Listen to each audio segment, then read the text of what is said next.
नमस्कार दोस्तों, मैं विवेक कुमार बिट्टू अपने YouTube चैनल में आपका हार्दिक स्वागत करते हैं। मित्रों, आज हम लोग सामाजिकरण के बारे में विस्तार से चर्चा करेंगे। अर्थात बच्चे के सामाजिकरण का क्या सिद्धांत है, सामाजिकरण को प्रभावित करने वाले कौन कौन से कारक हैं, सामाजिकरण में कौन कौन से महत्वपूर्ण अभिकर्ताएं होती है, इन सारी बातों का आज विस्तार से चर्चा करेंगे। दोस्तों, इससे पहले हम लोग देख लेते हैं कि बिहार, केरल, महाराष्ट्र, गुजरात, तमिलनाडु जैसे राज्यों की अपेक्षा शिक्षा में काफ़ी पिछड़ चुका है। आज बिहार की शिक्षा में स्थिति ये है कि यह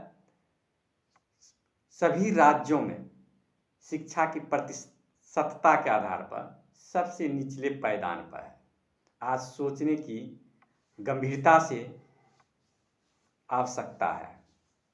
जो बिहार कभी विश्व में अपने शिक्षण संस्थानों और अपने शिक्षा के माध्यम से काफ़ी प्रसिद्ध था, आज बिहार शिक्षा के मामले में काफ़ी पिछड़ चुका है। नालंदा विश्वविद्यालय, जो कि कुमारगुप्त के द्वारा स्थापित किया गया था, विश्व प्रसिद्ध विश्वविद्यालय था। यहाँ पर हजारों की संख्या में बच्चे पढ़ने के लिए विदेश से आता था। उसी प्रकार से विक्रमशिला विश्वविद्यालय, जो कि धर्मपाल ने जिसकी स्थापना की थी, पाल वंश के शासनकाल में स्थापित हुआ था, जो कि भागलपुर जिले में स्थित है। इस प्रकार विश्व प्रसिद्ध विश्वविद्यालय और शिक्षा के क्षेत्र में आर्यभट्ट पटना में ही जन्म लिए थे। ऐसे विद्वान हुए और शिक्षा के क्षेत्र में बिहार इतनी समृद्ध रहा, इसके बावजूद आज बिहार शिक्षा के मामले में काफ़ी पिछड़ चुका है। इसके क्या कारण हो सकते हैं? आखिर शिक्षा के विकास के लिए क्या करनी चाहिए और क्या अभी तक सरकार ने नहीं किया, जिसकी वजह से बिहार शिक्षा के मामले में पिछड़ चुका है? इसे आज शिक्षक समाज को, अभिभावकों को, राजनेताओं को, जनप्रतिनिधियों को गंभीरता से सोचने की आवश्यकता है और इन समस्याओं को दूर करने की पहल करने की आवश्यकता है। हालांकि वर्तमान में सरकार ने पिछले कुछ वर्षों से शिक्षा के विकास के लिए शिक्षकों की बहाली को लेकर के अन्य समस्याओं के समाधान की ओर जो कदम उठाए हैं, उससे कुछ सकारात्मक परिणाम निकले हैं। यही कारण है कि वर्तमान में बिहार में 61.8% शिक्षा 2011 की जनगणना के अनुसार है। तो चलते हैं, आज देखते हैं सामाजिकरण के बारे में विस्तार से चर्चा करते हैं। जब बच्चे जन्म लेते हैं तो वह बिल्कुल खाली सा रहता है। उसे समाज में सीखने के लिए, उन्हें परिष्कृत करने के लिए, उन्हें शिक्षित करने के लिए समाज का, परिवार का, अभिभावक का, स्कूल का, समुदाय का महत्वपूर्ण भूमिका होता है। तो देख लेते हैं हम लोग बचपन को किस तरह से आयु के अनुसार बांट सकते हैं सीखने की दृष्टि से। विभिन्न विद्वानों ने, समाजशास्त्रियों, मनोवैज्ञानिकों ने अपने शोध के द्वारा यह पाया है कि विभिन्न अवस्थाओं में सीखने की प्रक्रिया और सीखने के दर में काफ़ी भिन्नता होती है। तो जन्म से लेकर के 2 वर्ष तक के आयु को शेषवा अवस्था कहते हैं, शेषवा काल। इस समय में विकास करने का गति काफ़ी तीव्र होता है और बहुत तेजी से शारीरिक, मानसिक विकास होता है। और 2 वर्ष से लेकर के 6 वर्ष तक का उम्र जो होता है, यह आपको बाल्यावस्था कहलाता है। बाल्यावस्था, इस समय तक बालकों के मस्तिष्क का 85% से अधिक विकास हो चुका होता है और इस समय मनुष्य, बच्चे काफ़ी तेज़ी से सीखने का प्रयास करते हैं। समाज से, परिवार से, अपने सगे संबंधियों से, भाई बहन से, माता पिता से, दादा दादी से, पड़ोसियों से, उसमें सीखने की प्रवृत्ति काफ़ी रहती है। उसके बाद पूर्व बाल्यकाल, इसका समय 6 वर्ष से लेकर के सामान्यतया 8 वर्ष माना जाता है और उत्तर बाल काल को 8 वर्ष से 12 वर्ष तक की उम्र को माना जाता है। इस समय में बालक काफ़ी संकोची प्रवृत्ति के होते हैं, लेकिन बहुत तेज़ी से सीखने लगते हैं। उसमें स्वयं के बारे में सोचने समझने की शक्ति विकसित होने लगता है। उसके बाद देखते हैं किशोरावस्था। किशोरावस्था को 12 वर्ष से लेकर के 18 वर्ष माना गया है।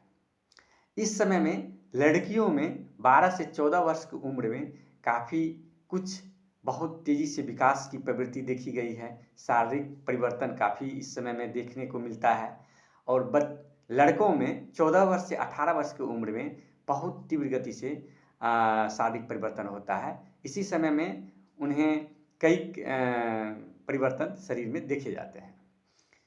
उसके बाद 18 से लेकर के 40 वर्ष की उम्र को युवा प्रौढ़ावस्था के रूप में समाजशास्त्रियों मनोवैज्ञानिकों ने बांटा है और 40 से 60 वर्ष की उम्र को परिपक्व प्रौढ़ावस्था और 60 से ऊपर की उम्र को वृद्ध प्रौढ़ावस्था के रूप में बांटा गया है। तो इस तरह से हम लोग देखते हैं कि आयु के विभिन्न अवस्थाओं को अलग अलग समय में अलग अलग तरीके से बांटा गया है और आयु के विभिन्न अवस्थाओं में सीखने की प्रवृत्ति, सीखने का गति जो है अलग अलग तरीके होते हैं। तो अब देखते हैं कि समाजीकरण को प्रभावित करने में कौन कौन से कारक महत्वपूर्ण होते हैं।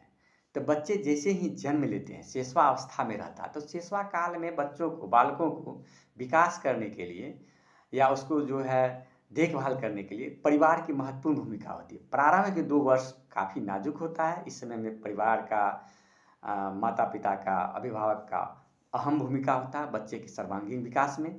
इस समय में बच्चे प्यार, सहानुभूति, स्नेह के माध्यम से अपने और पराये के बीच में भेद करना सीखता है और माता पिता से चूँकि अधिक प्यार, स्नेह, प्रेम, सहानुभूति मिलता है तो बच्चे इस समय में माता पिता के अधिक करीब स्वयं को महसूस करते हैं। उसके बाद देखते हैं बच्चे माता पिता, अपने भाई बहन, सगे संबंधी से तो सीखता ही है, इसके अलावे वह पड़ोस से भी सीखता है। पड़ोस के बच्चे से अगर परिवार से बाहर वह थोड़ा बड़ा होता है, शैशवा अवस्था से बाल्यावस्था की तरफ बढ़ता है, तो बच्चे पड़ोस में अपने सहपाठियों, हम उम्र के बच्चों से मिलते जुलते हैं, घुलते हैं, खेलते हैं। तो इससे उसमें अपनत्व की भावना के साथ साथ बहुत सारे सामाजिक गुणों को सीखता है। बच्चे इस क्रम में समाज के संपर्क में भी आते हैं, समुदाय के संपर्क में आते हैं। समाज के कुछ सामाजिक सांस्कृतिक नियमें हैं, मान्यताएं हैं, रीति रिवाज है, परंपरा है, मूल्य है, आदर्श है, मान्यता है, नैतिकता है, काफ़ी कुछ नियम है समाज का, जिसको मानव बच्चे पड़ोस से, अपने परिवार से, अपने समुदाय से सीखता है। इन आदर्शों को सीख करके वह बड़ा होता है। बच्चे परिवार से पड़ोस में, उसके बाद बच्चे का अधिकांश समय परिवार के बाद, पड़ोस के बाद स्कूल में बीतता है। तो स्कूल में वह अपने शिक्षकों से बहुत कुछ सीखता है। शिक्षक को वह आदर्श मानता है, उसका अनुकरण करता है। शिक्षक स्कूल में सामाजिक नियमों से, परंपराओं, रीति रिवाजों से, मान्यताओं से, आदर्शों से, विश्वासों से, आदि के भावनाओं से बच्चों को परिचित करवाता है, इनकी शिक्षा देता है और उसका मानवीयकरण करता है। मानव यहाँ पर उनका मानव का स्कूल में, समाज में, परिवार में सर्वांगीण विकास होता है और वह एक समाज का एक हिस्सा के रूप में, सामाजिक प्राणी के रूप में अपने जीवन को व्यवस्थित, सुदृढ़, परिष्कृत करता है। बच्चे के विकास में समाज का काफ़ी प्रभाव पड़ता है। जैसे परिवार में पालन पोषण का, अगर समृद्ध परिवार का बच्चा है तो उसको पौष्टिक आहार, प्रोटीन, विटामिन, कार्बोहाइड्रेट, वसा, अन्य पोषक तत्व पर्याप्त मात्रा में मिल जाता है, जिससे बच्चे का सर्वांगीण शारीरिक विकास, मानसिक विकास, संवेगात्मक विकास, क्रियात्मक विकास हो जाता है। क्योंकि उसको खाने के लिए पर्याप्त मात्रा में सारे पोषक तत्व मिलता है, तो उसका मानसिक और शारीरिक विकास समुचित तरीके से हो जाता है। लेकिन गरीब, वंचित, दलित, उपेक्षित परिवार के बच्चे, जिसको पर्याप्त मात्रा में पोषक तत्व नहीं मिल पाते हैं, तो ऐसे बच्चे कुपोषित हो जाते हैं, कुपोषण का शिकार हो जाते हैं। उनका शारीरिक विकास पर्याप्त मात्रा में नहीं हो पाता है। ऐसे बच्चे मानसिक दुर्बलता के शिकार हो जाते हैं। तो इनका जो है सामाजिकरण में बहुत ठीक तरीके से नहीं हो पाता है। इन समस्याओं को दूर करने के लिए सरकार ने स्कूल में मध्याह्न भोजन चला रखा है, और इस मध्याह्न भोजन का एक प्रमुख उद्देश्य यह है कि गरीब बच्चों को, दलितों को, वंचितों को, पिछड़ों को, पौष्टिक बच्चों को जो है स्कूल में पौष्टिक आहार मिले, ताकि उसका सर्वांगीण शारीरिक मानसिक विकास हो सके और उसका जो समय अधिक समय तक वह अपने स्कूल में बिताए। ये उनका मुख्य उद्देश्य है। हालांकि समाज में इस योजना का दबे स्वर में आलोचना इस आधार पर होती है कि शिक्षक लोगों को चूँकि पढ़ाने के बजाय राशन के अन्य सामग्री को जुटाने में लगाते हैं, इस तरह से भी होता है। लेकिन इस योजना का समाज पर काफ़ी सकारात्मक प्रभाव पड़ा है। बच्चे को पौष्टिक आहार मिल जाता है, और चूँकि हमारे बिहार में 11.3% ही नगरीकरण हो पाया है, और चूँकि आर्थिक विकास और नगरीकरण का महत्वपूर्ण भूमिका होता है, इसे आर्थिक विकास का इंजन कहा जाता है। और जबकि 87.7% जनसंख्या अभी भी गांव में रहता है, जहां गरीबी है और काफ़ी समस्या है। उद्योग का विकास नहीं हो पाया है, कृषि पिछड़ा अवस्था में है, जोत का छोटा आकार है, और जनसंख्या का भूमि पर काफ़ी दबाव है, वित्त का अभाव है। इन वजह से गरीबी काफ़ी है, बेरोजगारी है। तो गरीब परिवार के बच्चे को पौष्टिक आहार मिल सके, इसलिए मध्याह्न भोजन का संचालन स्कूल में भली भांति किया जा रहा है, जिससे काफ़ी लोगों को लाभ भी, काफ़ी बच्चे को लाभ भी मिला है। तो पोषण का सामाजिकरण पर, मानसिक विकास पर बच्चे का काफ़ी प्रभाव पड़ता है। सहानुभूति का, चूँकि बच्चे को प्रारंभ में प्यार, स्नेह, सहानुभूति, सहयोग की आवश्यकता होती है, जो उसे परिवार में पर्याप्त मात्रा में जब मिलता है, तो ऐसे बच्चे का सर्वांगीण विकास होता है। यदि बच्चे को प्यार, स्नेह, सहयोग नहीं मिले, तो वह चिड़चिड़ा हो जाता है, सही से उसका मानसिक विकास नहीं हो पाता है। बाद में ऐसे ही बच्चे असामाजिक तत्वों में लिप्त पाए जाते हैं। सामाजिक करण उसका सही तरीके से नहीं हो पाने के कारण ऐसे बच्चे मानसिक विकृतियां का शिकार हो जाता है।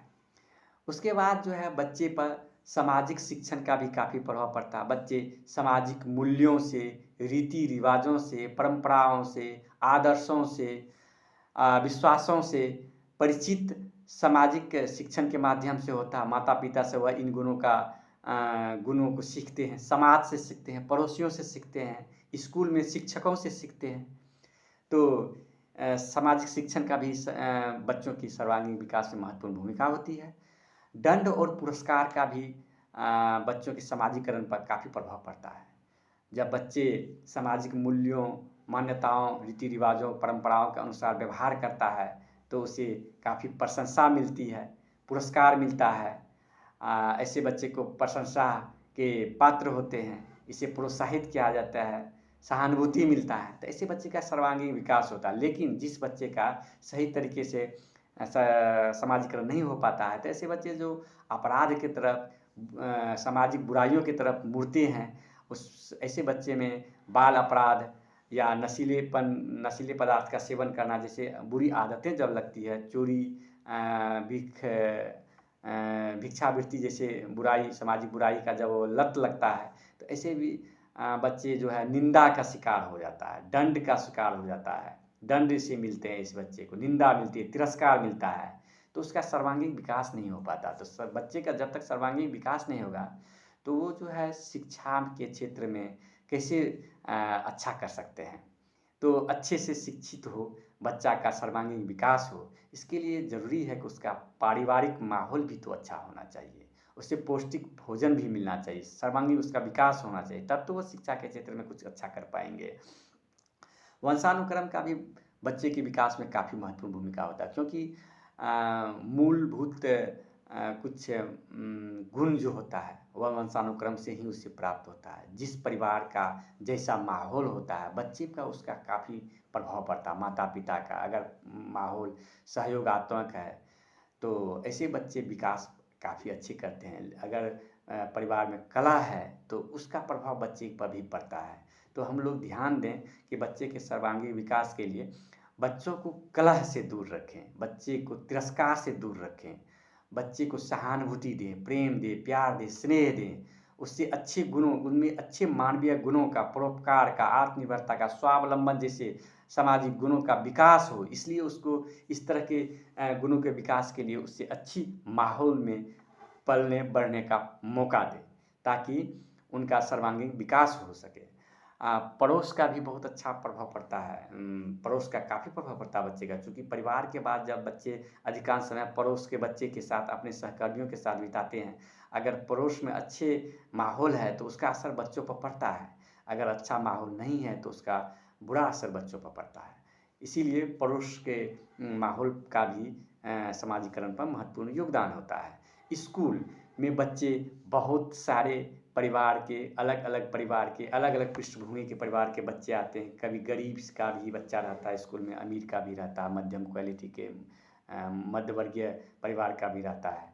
तो बच्चे विभिन्न समुदाय से, विभिन्न जातियों से, विभिन्न धर्मों के बच्चे स्कूल में रहते हैं। सभी बच्चे एक साथ पढ़ते हैं, बस सभी बच्चे एक साथ खेलते हैं। इससे उसमें सहयोगात्मक भावना का विकास होता है और ऊंच नीच जात पात को भूल करके वह उससे ऊपर उठ करके एक साथ बच्चे घुल मिल करके एक दूसरे से सीखते भी हैं, एक दूसरे का सहयोग करते हैं, सहानुभूति एक दूसरे से रखते हैं, एक दूसरे के प्रति संवेदनशील रहते हैं। इससे बच्चे में अच्छे सामाजिक गुणों का विकास होता है, वह एक दूसरे से सीखते हैं। धर्म का और बालक अपने साथियों से भी काफ़ी कुछ सीखते हैं। अभिभावक परिवार का जो है सीखने में महत्वपूर्ण योगदान तो रहता ही है। उसके बाद शिक्षक को वह आदर्श मानते हैं, उसका अनुकरण करते हैं। शिक्षक से भी काफ़ी कुछ सीखते हैं बच्चे, उससे अपना आदर्श मानते हैं।